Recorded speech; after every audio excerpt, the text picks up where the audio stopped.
నాకు సమస్యలు, నాకు అప్పులు, నాకు బాధలు, నాకు ఇరుకులు, నాకు ఇబ్బందులు, నాకు వ్యాధులు ఓకే ఉన్నాయి. వాటన్నిటి నుండి నీకు విడుదల కలుగున్నట్లు, నీవు స్వస్థత పొందినట్లు, నీవు బాగుపడినట్లు, నీవు సమృద్ధితో నింపబడినట్లు సూచన చెప్తున్నా. పరోపకారార్థం యదం శరీరం అన్న బతుకు నువ్వు. నీకు సమాధానం ఇవ్వకపోతే అప్పుడు అడుగు. ఎన్నోసార్లు చెప్పా, మళ్ళీ చెప్తున్నా.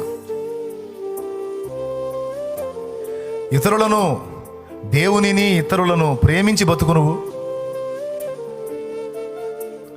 నీకున్నంతలో ముందు ఇతరులకు నీ పిడికిలి విప్పి ఇచ్చేటువంటి బుద్ధిని సాధన చేయి.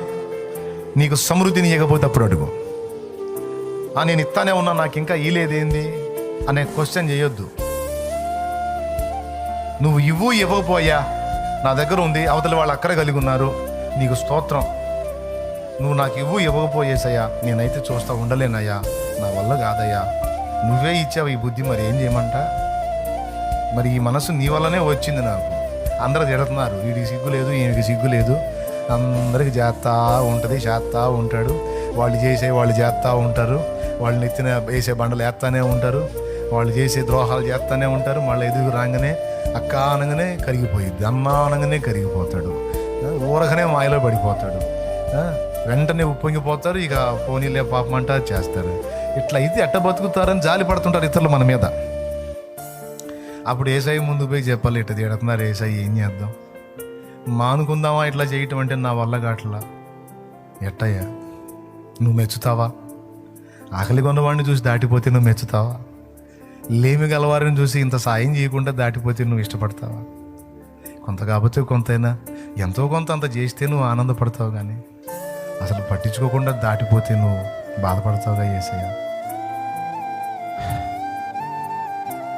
అని యేసయ్యతో చెప్పుకోవచ్చు మనం. ఇదంతా నిన్ను బట్టి వచ్చిన మనసేనా? ఆయన తిడితే తిట్టారులే, నేను సాయం చేయకుండా ఉండలేను.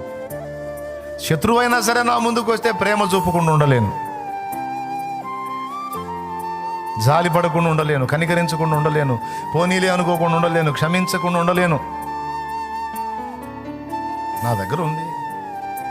గుర్తుపెట్టుకో బిడ్డ, ఇలాంటి మనస్సు నీకుంటే నువ్వు ఒక్కడివే కాదు, నీ బిడ్డలు కూడా దీవించబడతా. నీతిమంతులారా మీ సంతానము భిక్షమెత్తదు.